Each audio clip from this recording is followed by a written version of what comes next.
Good afternoon, everyone. It is that time again. It will be the last Thursday that we do our show this month on Thursday.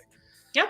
But it is 1:03 in the PM Central Time, the year of our Lord, 2021.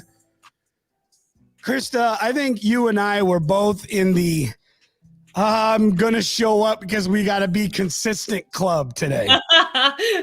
Come on, talk to me. Let's be real talk. Hashtag real talk. Hashtag, how do the cool kids do it? Yeah, they go, I don't know. I don't know. I'm not a cool kid. I'm not either.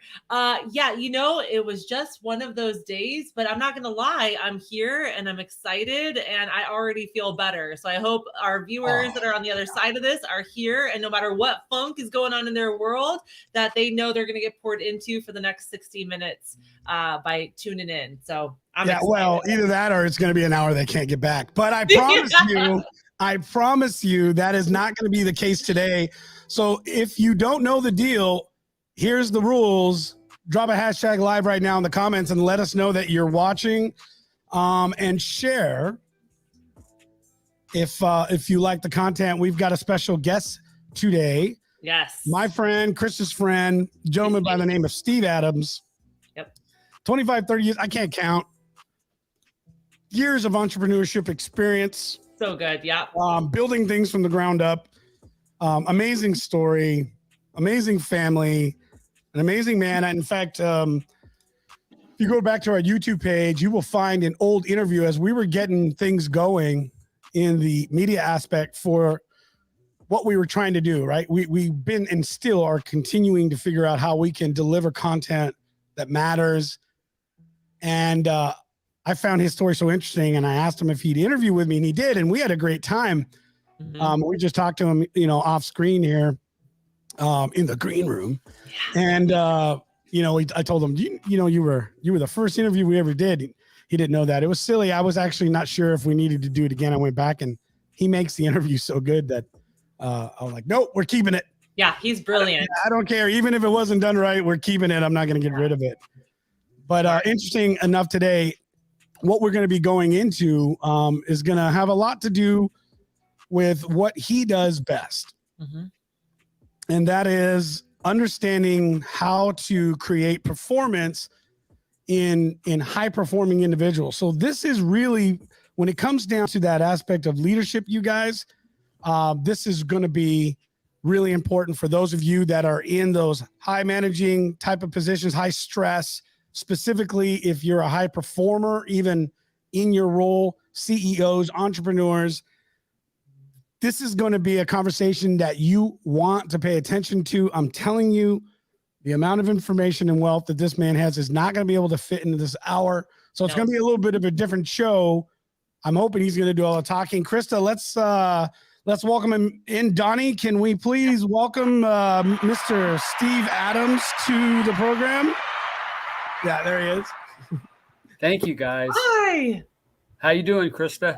I'm doing really well. I'm so excited you're here. Listen, I was going to add to the intro that I've never had a conversation with Steve, even if it's in a chat box or in our coaching calls together, where I've not walked away and felt completely and totally empowered and on the bright side of things. So I'm so excited you're here. I know that you're going to just infuse this show and this time today with all kinds of goodness. So welcome. We're so excited to have you.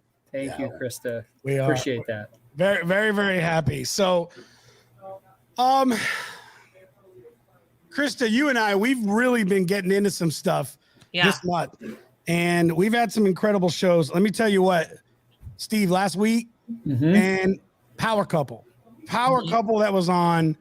I still going back to that time. We had such an amazing time speaking to them, and they shared some incredible stuff in regards to culture and what they built and developed over a course of about 14, 15 years. And then they were able, this was one of their businesses, but it was the most recent one that's in my current industry within the renewable and energy sector. And what I thought was really, really powerful was when they had got to a conversation and Nikki Cunningham, or excuse me, Cummings, Nikki Cummings had said this. She said that it was when she found that when they poured into their team in such a way that was so focused to them, it was when they found themselves really understanding the power of what they had built when they hit their heart spot, and that same team had then now poured back into them, and they would do anything that they needed to move mountains. And I've thought about this because, you know, you're so in what you say and talk about, you really don't talk a lot about just what you built. And I think that that's awesome. You carry a lot of humility. But Steve, you're an intelligent person, and you built something very big during a time like that it wasn't popular to do. Yeah. So I want you, if you can you share a little bit of your story? And I'm talking, give just a 3-4 minute synopsis so that our viewers can kind of understand where you come from. Yeah, I grew up in Michigan. My dad was an auto worker. I'm the first college graduate in the family. And so, you know, I went into the banking world, you know, not used to that world. I didn't see any models of it. I had great parents. I'm not saying anything bad about my mom and dad. And so I went into the corporate banking realm, did that for 10 years, and really found that what my real calling was being an entrepreneur. I had leadership gifts that I wasn't able to exercise very well as a commercial lender. And so I made that leap when I was in my early 30s and went on and started a franchise of a pet superstore in the mid 90s, and left. And so I quit my job, which was tough because I was going to a completely new startup in a field I didn't know, with a 6-month-old, a 2.5-year-old, and a very supporting wife, which was great. And we started that first store in 96, and then it eventually grew to 46 stores and over 100 million in revenue and about 800 employees. And the culture piece was the key piece that came together after about 10, 11 years in business, where I only had 2 stores. And the explosive growth happened only over about a 6 or 7 year period once I figured out culture and leadership. That's really incredible. Yeah. And so share with me a little bit about those key elements that you guys as a team, your leadership team really started to put into play to make it happen, because I think that's going to be critical. And the fact that you are a high performance coach, so to speak, and I want to talk about that because your institution that you've created and been building in your current business and in focus with nutrition and performance. This is what I want to be able to get into, because habits is one of the topics in our conversation. This is the third part of the series: goals, habits, and building a positive company culture. And if knowing your story, I know how important habits have become now that you're years down the road, 25 years, where you can speak on habits that maybe you thought were the right habits that you ultimately found out later were not. Well, it's all about sustainability of the elite performer. And what I was doing before was elite performance, but it wasn't sustainable. And we'll talk about that later. But, to go from a couple of units to something far larger than that. And by the way, we were distributed over 6 different states. So, it was all spread out. So what I learned was 2 things. One, I had to develop leaders. And so we adopted some very simple principles that we were able to scale across our organization using John Maxwell's writings on leadership. Yeah, so good. The reason I like John is he takes a squishy, complicated subject and he makes it simple. Yeah. And so everybody in our company learned the 5 levels of leadership, because if you understand that, you understand leadership. And so we were able to scale leadership development. I had a leadership training program where I did a monthly lesson that I recorded and shipped out to all the employees. I love that you said shipped out. We did. We said you were dating, right? Hey, no. Hey man, this was the 90s. Wait, so No. This was all the way up to 17 because okay. it was intentional. Was it on VHS? Steve? No. Come on. It was Come on. no. I had that in the 80s, but it was intentional because we made them put a CD in and listen. Now we eventually got it onto MP4 and their headsets and phones, but I still sent them a transcript because, you know, when you learn something, if you just do, there's write about it, there's listen to it, and then there's read it. If you do one of them, you retain 10%. If you do all three, you retain 70. And so say that again. Say that again. Yeah. There's reading, there's listening, and there's writing. And if you do one of the three, it's 10% retention. If you do all three, it's like 70. So I built the system where they had to do all three. So they had to listen to it, they had to read it, and then they had to write their immediate supervisor. And so what I had was like 5 levels of leadership development going on at all times because they were writing each other. And then I interacted with the top 5 leaders in all the regions. And so we were scaling leadership development month after month after month. So that was one of the 2 big drivers. The second one was culture. And, you know, Peter Drucker is famous for his quote, you know, culture eats strategy for lunch, meaning you can have the greatest strategy, but if you have a brutal culture, you won't go anywhere. You won't sustain success. And that's even more important now where there's this war for talent because there's not enough people. So there's really 3 things. This was based on research, and I've written 2 books. It's in both of them. You got to have 3 core elements if you want to build a great culture in your organization. Number 1, you have to have a shared purpose. So something that everybody agrees on is what you guys are all about, kind of the difference you're trying to make in people's lives. Okay. And I don't care what business it is, man. You can be a plumbing business.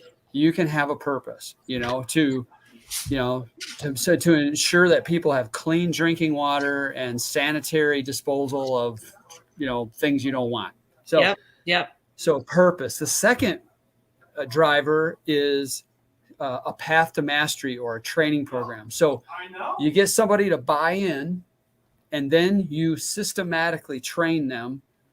And what do you think? I'm going to ask you guys this question. What do you think the natural next step is? If you get somebody, they buy 100% into what your vision is, and you've trained them up and given them all the skills, what's the next step? I mean, my guess would be opportunity to act and perform. Yes. That would be my guess. Empower. Yes. I'm glad I let you go first. Rigo would have said, have a cigar. Well, listen. There's always time for a good cigar. But, I agree. I know. I want to do that with you sometime. And name it. All right. Okay. Kristen's got to be there though. Oh yeah, she can watch and go. Yeah. So anyway, the third one is empowerment, and literally, and it makes sense because people feel like when you invest in them, that motivates them. But amazingly, business owners will micromanage; they won't let go. And what I learned was the more power I gave away, the faster we grew and the more successful we became. And so ultimately what we did was we built in this monthly stay interview process where every employee in the company with their immediate supervisor had a 20-minute stay interview every month where they would rank them A, B, or C, because our whole philosophy was your stock's going up or down. You're not stagnant. And so it would change month to month sometimes. The second thing is they would go over what your training goals were last month and what they are next month. So it kind of systematized training. And then we went over what their life goals were. So what I did with our store managers, I converted them from store managers to life coaches, basically. And basically I said to them, your job is to give away all of your operating tasks and just coach people and help develop them. And what happens is that unlocks this torrent of motivation within your team. And then now when people would go into our stores, they would sense that vibe and that energy that was different than when you go into a typical retail store where you can see that the culture has sucked the life out of them and they got this empty stare in their eyes. And that's where our growth came from. It was just that energetic effect when people came in, they loved our stores, and it all got validated because we had the highest customer satisfaction scores in the country for our franchisor, and we were in the top 1% nationally of all retailers. I want to make a quick point, Steve. Yeah. How many years did it take you guys to hit $100 million in revenue? 20 years, but after 10, we were at 3 million. So we got there in 10 years. That's incredible. That's amazing. Once we empowered, once we committed to the culture. There's a reason why I wanted to point that out. This is not, for anyone who has created anything and ever, to bring down just a little bit, Don, anybody that's created any sort of business concept, idea, any level of entrepreneurship, just how difficult this is. I had a conversation with another very successful CEO that I know, and he explained to me that the game changed at 10 million. Was that about it for you? Is that when you recognize that this is when it was going to require a different level of leadership, accountability, and teach? Is this kind of that time frame when you realized you needed to empower your team in a whole different way?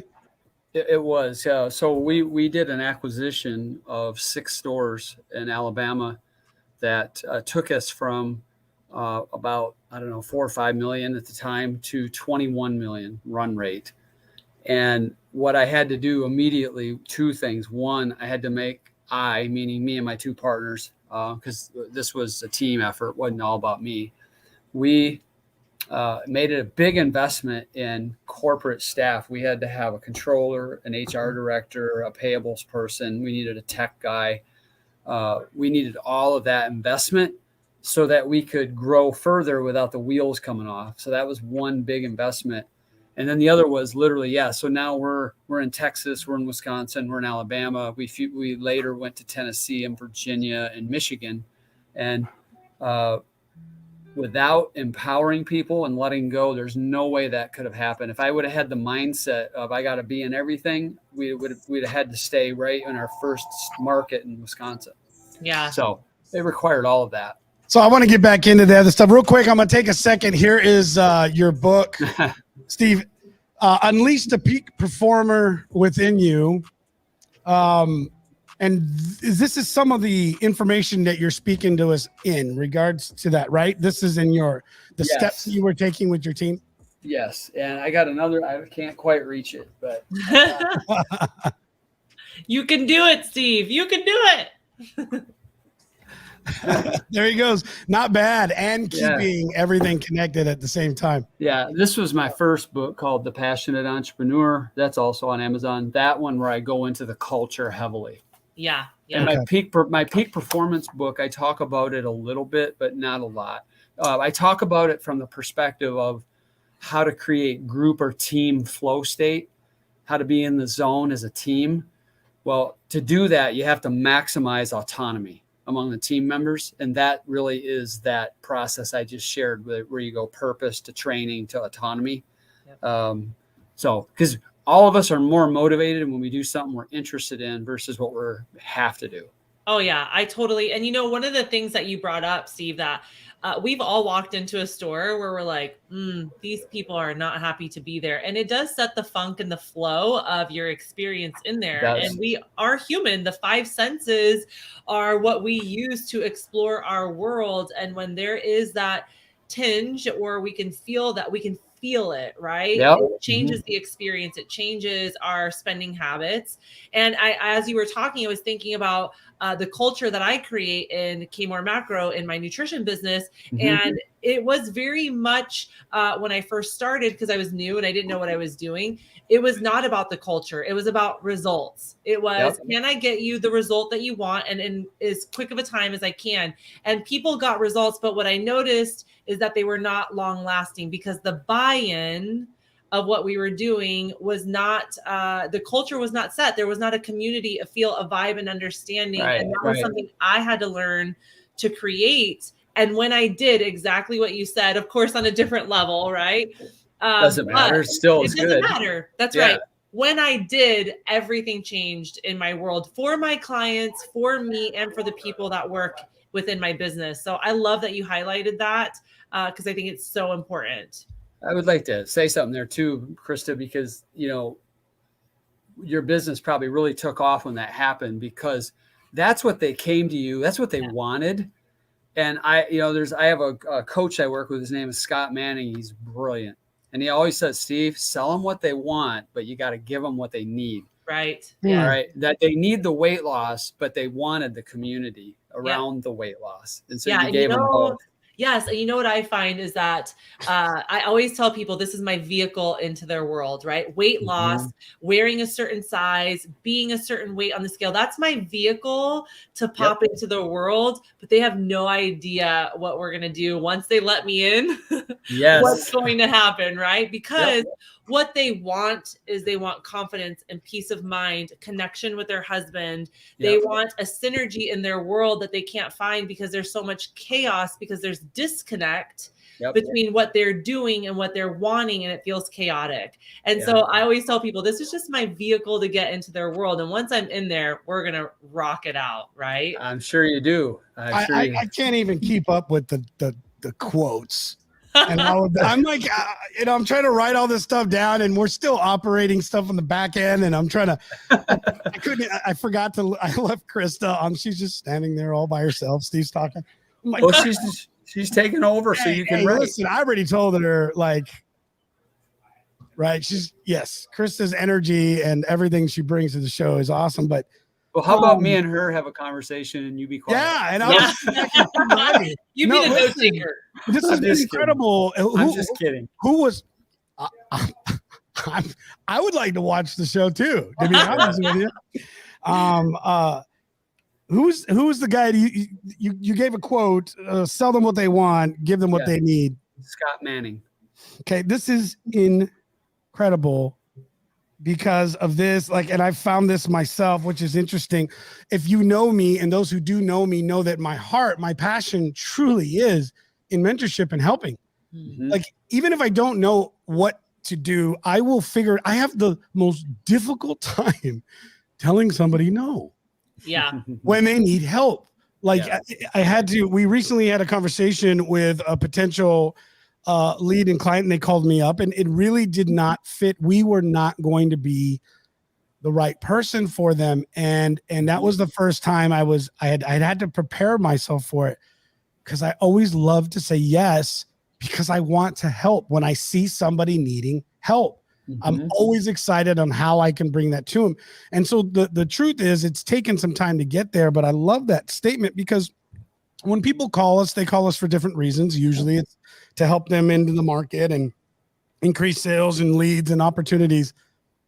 But it has never failed that at the root of all of this, what most of these businesses are lacking is an environment or the ability to work with someone that's going to understand literally the sleepless nights and the difficulties and the loss of energy and all the things that come with building a business that you can't talk to your employees about. You can't even always talk to your core leadership team or your spouse because you don't want to freak them out. That's right. That's right. It is. You're absolutely right.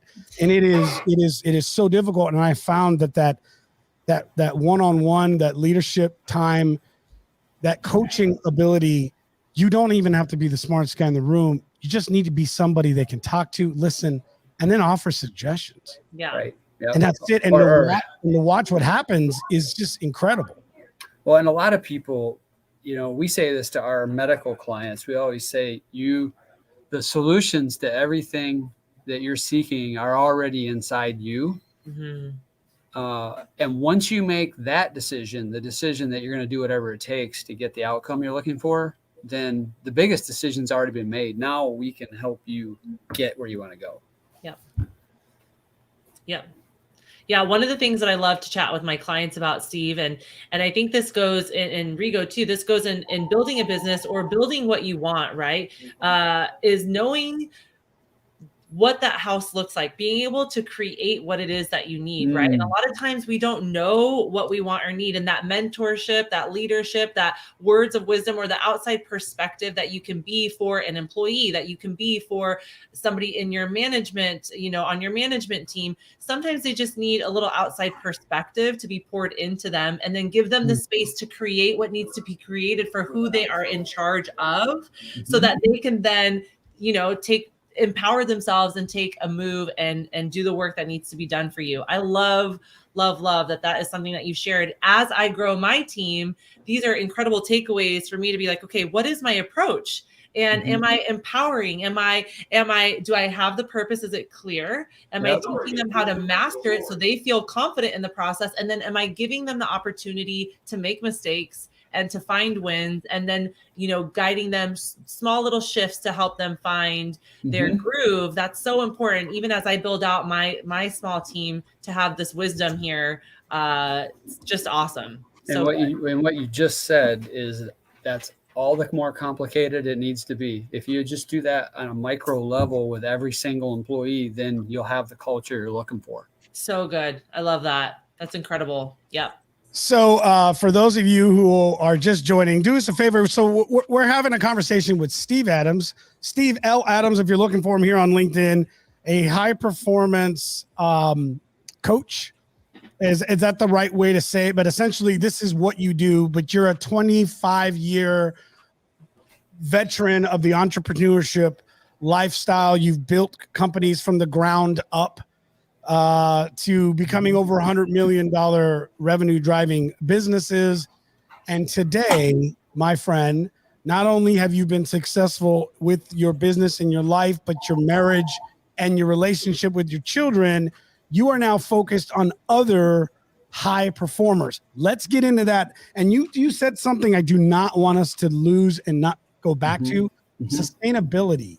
I really want to go back to this aspect of how you approach that concept of sustainability. But let's talk about what you're doing today with high performers.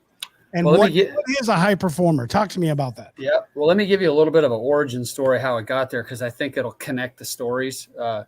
So in 17, I hit a wall, 2017. And I felt like I was going down the tracks with both feet on the tracks, and the tracks were getting wider and wider, and I was trying to stay on them. And later I got clinically, definitively diagnosed with severe burnout. Yeah.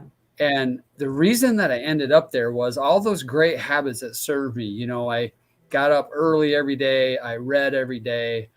I was very organized. I had goals. I was ambitious. I owned my mistakes. I had an internal locus of control. I had grit, growth mindset, you name it. I had all those habits, those psychological things that you need.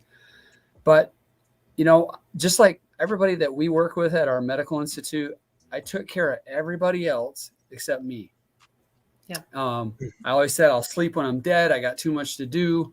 So I would always compromise sleep. I didn't always eat very good. I'm 6'3" and I was thin. So I thought, hey, I'm good. I'm just going to eat that bag, lunch in a sack so I can do it fast. And I really did not pay attention to my physiology for a long time. And then what happened was I started to have low-grade anxiety. I went 10 years where I would lay in bed for 7 hours and sleep 2. I grew more and more irritable. I noticed that I was having to work twice as hard to get the same level of productivity. And then I also realized, because I was traveling 100 nights a year, the last 4 or 5 years, my wife was really not thriving and my marriage was in trouble.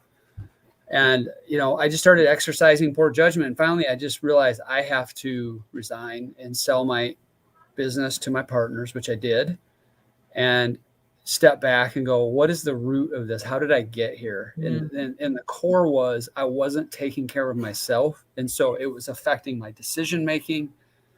It was affecting how I related with people, my partners and my business associates, and with my wife and kids. And that's how I got there. And I realized that there's got to be a sustainable way to do this. And I got connected to a brilliant naturopathic MD, an integrative doctor who's both an MD and a naturopathic doctor. And this guy rebuilt me from the ground up, going to the root cause of all of the health issues I had. And he was able to point out to me the habits that I had that were not serving me. And it took a little faith on my part, but I followed him to the letter. And what happened was nothing less than miraculous, guys. I went from this fog and this anxiousness to no fog, no anxiousness.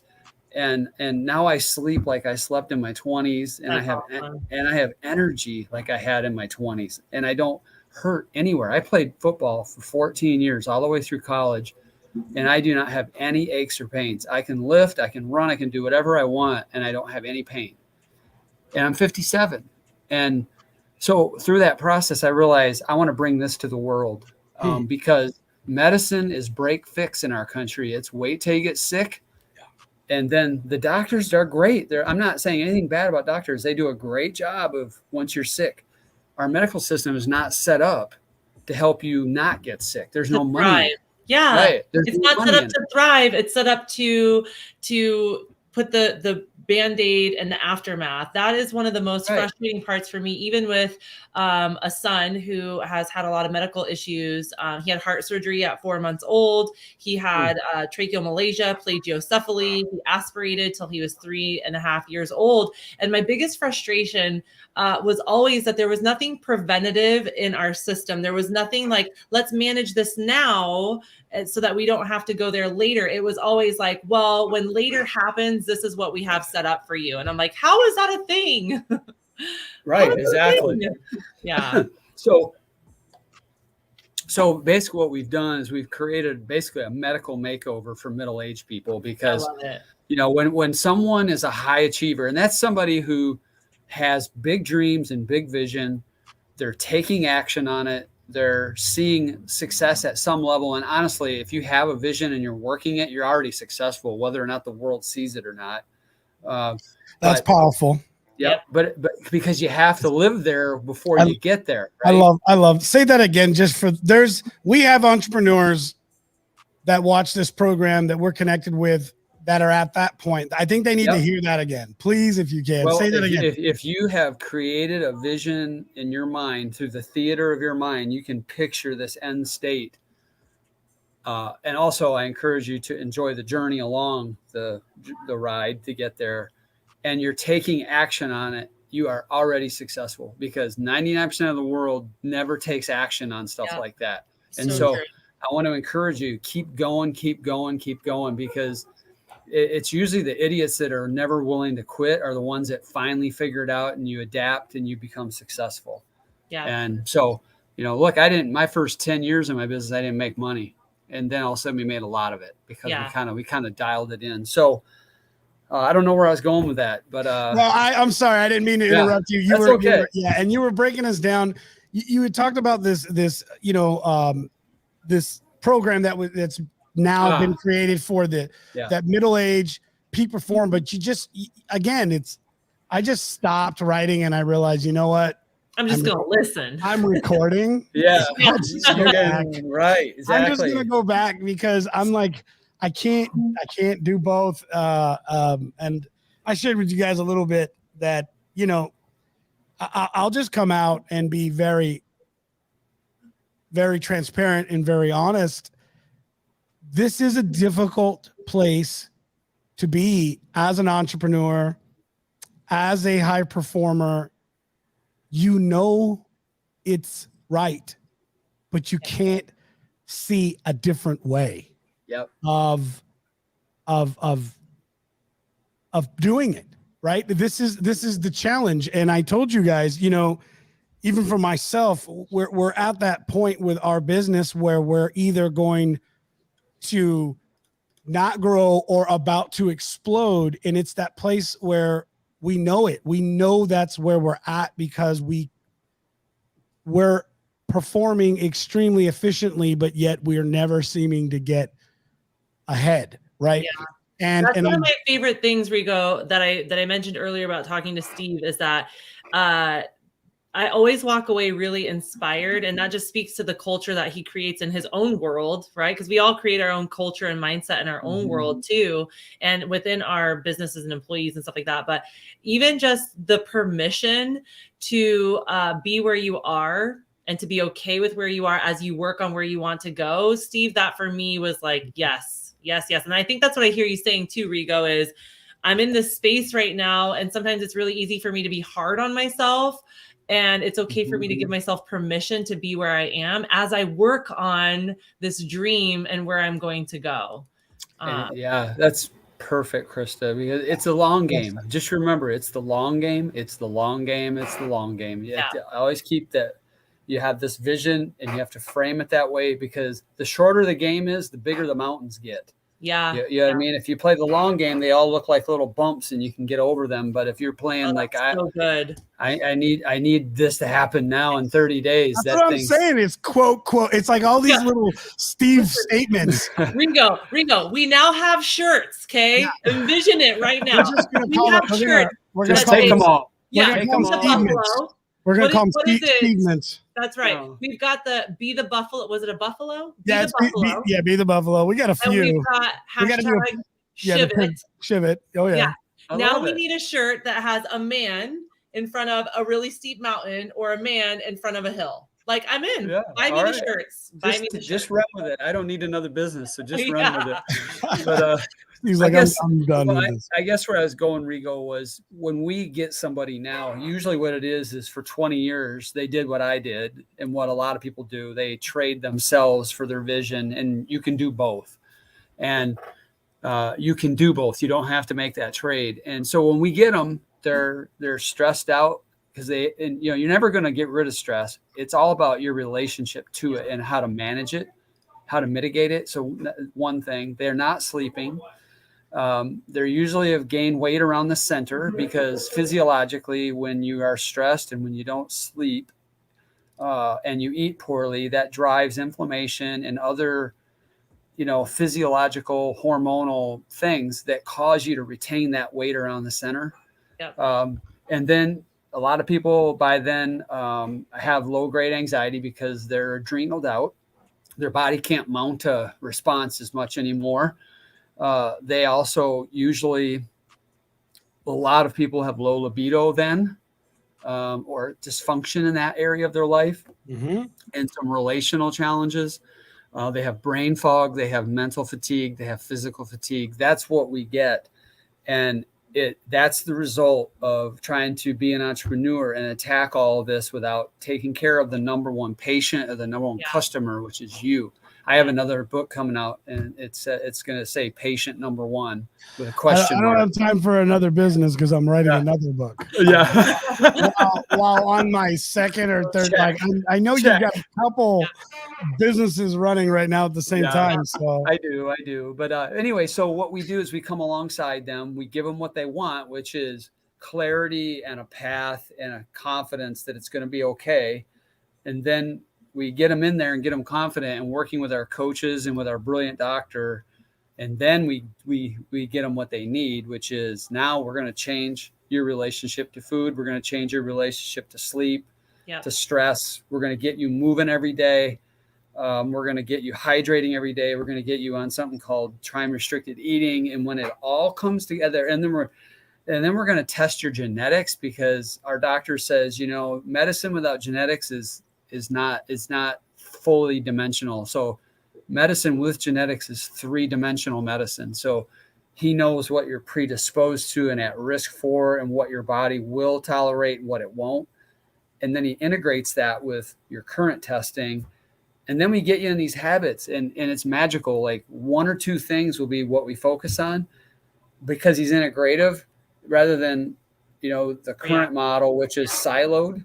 He's looking at, if we fix this thing and this thing, and we only focus on those 2 things for the next 10 months, and we establish really great habits, here's what's going to happen. It's going to fix 8 other things. And you're going to feel amazing. And we've got case study after case study of that happening now. So it's pretty exciting. That's so cool. And you know what I love, Steve, is your first step is a lot of times people feel alone. Like I know when I get on the phone with my mamas, they feel like they're the only mom that has this issue, or nobody understands how difficult it is to write your name down on the list of priorities first. And what's really crazy to me is to hear you say that there are high functioning, high performing, elite level, intelligent people running all kinds of businesses and companies who struggle to do the same thing. They struggle to take the time to put their name down on the priority list first. And that's step number 1, is for anybody who feels burnt out, overworked, overwhelmed, overstressed, is do you even take a minute to Well, put your name down on the priority list first? You know, the thing is though, Krista, okay, so you, myself, Steve, we all share something unique in the fact that each of us have met in the field of self-investment. Yeah. Mm-hmm. Yeah. Right? We did. Yep. We've all met in the place of self-investment. And this is interesting because what I have been able to accomplish and achieve in my life in the last 5 years, purely based on one move, and that was giving myself significant investment. Mm-hmm. Out of all of my years in a professional role, in entrepreneurship, in all of the things I've done over the last 25 years, I am not looking as good as Steve, and I hope to be at 57. But let me tell you what, at 42, 25 years of this, it started to exponentially grow when I recognized that. This is where I think a lot of leaders have a difficulty today. I remember bringing this to my employer the first time, and this is why this is a passion for me, is trying to help employers understand how the process. I love how Gary Vaynerchuk says it this way: when are we going to get to the area where we stop checking boxes, where we stop looking at employees other than who they are as an individual and the value they bring to an organization? Yep. It's not about the performing or not, because we've all met guys and gals in companies that are good at what they do and are poison to the culture. Yeah. Poison. Right. And the problem is I remember bringing this to my employer, and it was a very low number. They would spend 4 or 5 times that to go send me to a conference for me to go be a walking billboard, but they wouldn't take a fraction of that to invest in me as a leader, as an individual, to help build me. So I made the effort, and I said, I'm doing this on my own. Yeah. And I remember continuing to do that. And in fact, one of the largest investments, I didn't even have the money. I maxed out every credit card I had to do it. Yep. And the return was tenfold, literally tenfold. And I will never stop investing in myself, no matter the cost today. And I think this is the biggest thing right now is in leadership. The culture of creating and building leaders, I think, is so poor. Yeah, it is. So many organizations, and we have created such a bad habit of hiring powerful performers and then burning them the hell out. Yeah, I would agree with that. And something that I love that you said, Rigo, and I'm always going to bring it back to this mom culture, is that when we invest in ourselves, when we do things, when we invest in our mental growth, our physical health, our internal health, we are showing other people who don't know how to take care of themselves how to take care of themselves. And so when a company invests in that, in their employees and in their workers, they are modeling for other companies what it looks like to invest in their people. I am modeling to my children what it looks like to invest in yourself, to put your name down first, to show up for yourself, to move your body, to eat these foods. And so when we do it as a business, when we do it as a human in our own little world, we are modeling for everybody else what healthy looks like, what happy looks like. And we also model the opposite, Steve. You and I have both modeled in our families what unhealthy, burnt out, broken looks like too. Right. And it doesn't help anybody. That's the thing about it, is if you'll, like what you say, I like that phrase, if you'll put your name on the page first and invest in you, you actually make everything around you better. Yep. Right. I mean, on the airplane, what the person does for themselves, they do for everybody else around them. Yeah, exactly. And on the airplane, they tell you put the mask on first and then put it on your kid, because if you choke to death and you die, your kid's going to choke to death and die too. So get yourself. So it's the same idea. And the big argument I make in my book, if people read that, like, you don't need to spend the big bucks and work with me and my doctor if you don't want to do that. If you just read the book, the big argument in it is that we live in a rapidly changing Yes. exponentially accelerating world, and old linear models of working longer, harder, faster is no longer going to work. You've got to deploy an exponential attack plan against an exponential world. And by learning how to live a high flow lifestyle, all flow is, don't let people sell you on the secret sausage crap. All flow is can I sit down and commit energy for an hour to 2 hours on one thing and complete it? Most people can't, because they're so depleted and distracted, and their brain's been trained to have the attention span of a gnat. Yep. And so they can't do it. And so what the book teaches you is how to build up your psychology and your physiology, and how to organize your day and your life so that you can be that person. And when you are, you're sustainable. Is this your new book, Steve? Yeah, the Unleashed book. Yep. This one here, the Unleashed Peak Performer in You. Yeah, that has all that in there, and I've got over 100 scientific citations in there. Because I'm not a doctor, I had it medically reviewed by my doctor, but I wanted people to be able to trust it. So I read over 500 peer-reviewed research papers to write that book. Well, we y'all, we mean it. Yeah, Johnny, go ahead and spotlight this real quick. So if you haven't checked this out, you can pick it up on Amazon, and see. You can basically follow Steve there and see what else he's doing. Did you pick the camera with me blocking my face? you have two choices. It fits your personality. Yeah, there we go. If you'd like to. Hey, Krista, he has a great face for radio, doesn't he?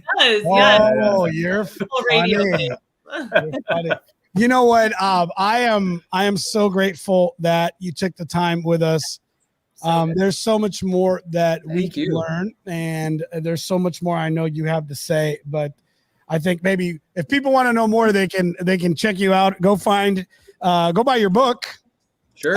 And definitely let us know what you think. We'll go ahead. If you are watching this event live, you can find him in the speaker section of the event, and by all means connect with Steve in LinkedIn, or I know you're active in other social profiles as well. And Rigo, the easy thing is just go to tigerpi.com. Okay, tigerpi.com. So we'll put it in the comments, and also on the YouTube replay, we'll make sure to have all the details there and the link to the book and all that good stuff. But I just want to take a moment and thank you again for that, and allow you to have an opportunity to give any last words or bits of advice as we're getting ready to round up and close this series for the season, as we get into Thanksgiving and this November, fall, this change of season. I just love how nature teaches us the greatest lessons, right? Yeah, I do too. That's a whole nother conversation, but I'm going to give you a few minutes, and then Krista and I will say our goodbyes. Okay. Three things come to mind. One is journal gratitude every day, especially as we go into the holidays. There's so much research on what that does for you physiologically and psychologically. So do that. Secondly, would be, again, at whatever level you can afford, start investing in you. Take care of you, because that'll make your marriage and your children and your business and everything better if you take care of you first. And then the last thing would be lead people like they're volunteers. If you lead people that way, you'll make the right decisions. I love that. Oh, that's so good. So good. That last one. All right. I know. I'm going to lead my children like they're volunteers. Good luck with that. They're kind of hardwired. I would tell you what, I've always told the kids, let me explain something. In this house, it is a monarchy. It is not a democracy. Right. It's a benevolent dictatorship. It is very much, yes, it is very much on that fine line of a dictatorship. So don't push it, or you'll find yourself in the goulash. When you talk about squirrels, Steve, I am a squirrel herder. That's all I do all day long with my children. I'm like, bringing the squirrels back in. Here we go. Yep. That's like leadership, herding cats. Yep. Yes, herding cats. Yes. Oh, awesome. Thank you, guys. I'm very grateful to come on the show. I appreciate it. Thank you. Thank you. So great show again. Thank you, guys. Dave says, Steve, great insights. Thank you very much. So good. Thank you, Dave. Yeah, we love Dave. Dave's one of our longtime He's an OG. Yeah, he's an OG. He's an OG. Yeah, he actually watches my other show too, my fun show. Yeah, so he's that much of an OG. But yeah, he's watching in the UK, and we've got another big fan of the show, Paul, who's watching in Ireland right now. So both of them, you're global. You're global, Steve. So anyways, I want to really appreciate it. Thank you so much. I'll let you go. If you want to stick around, I'll talk to you after. But otherwise, sure, I'll stick around. Thanks. Thank you so much for being here. So good to see you. Well, round of applause, Donnie, for Steve. Thank you. So, okay, listen, I want to remind everybody again, if you're not already a part of our, let me make that clear, and you are in the continental section here in North America, do us a favor and drop a hashtag lunch to 316-799-8052. It's down here. 316-799-8052. This allows us to let you know and notify you when we go live. It's really that simple, makes our life super easy. And we'll also give you exclusive offers to different things that we're doing as we continue to put it together. I'm glad you're here. Krista, what'd you think? I mean, it was not right. I won't tell you what, I needed that. I actually needed that more than I thought I needed that. Yeah, you know, it really brought me back to base. I mean, anytime I talk to Steve, anytime, you know, all of our guests have been incredible at just bringing true perspective to the entrepreneurial world, to the leadership world, to the motherhood, fatherhood, human world. And so it's always amazing, always amazing. So I'm just checking out a comment internally. Steve says, hey, you guys can have a morning show. I have one of our... We should.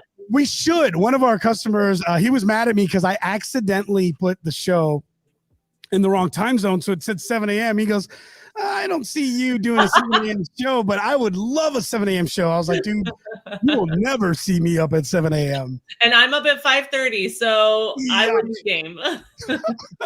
Anyway, we'll talk about it. There needs to be some habit changes in my sleeping patterns to get to that point. But listen, you guys, we are so grateful that you're here. We're grateful that you join and are part of the content. Please let us know what you like. Subscribe to what we're doing. If you haven't found the YouTube channel, it's our MW Partners YouTube. Just put in MW Partners, MW space partners for the YouTube search. We'll drop it in the link. But it's same. Please find Krista, get attached and linked up with her, send a connection request, and follow both of us on LinkedIn as we continue to try to bring more value to you guys. We want to know what you think. Yeah. Okay. This is show number 20, by the way, of the Contagious Leadership Lunch Talk series. Number 20. That is, it's just, I'll tell you, man, we've come a long way, and I'm excited in the direction we're going. We haven't even started really what we want to do and the value that we want to bring. We love this. You guys inspire us a lot. So thank you. You do more than you think you know. All right. I'm going to go ahead and Krista, any last bets? I'll give it to you if you have a couple things to say. Otherwise, I'm good. I'm just excited to see y'all on Wednesday of next week. So don't forget, next week is on Wednesday, not on Thursday. Thank you. Yeah, that's a good one. Okay, so you did have something to say. Yeah, I did. But that's it. We'll see y'all next Wednesday. Absolutely, guys. Have a wonderful weekend, and we'll talk to you next week. Thank you so much.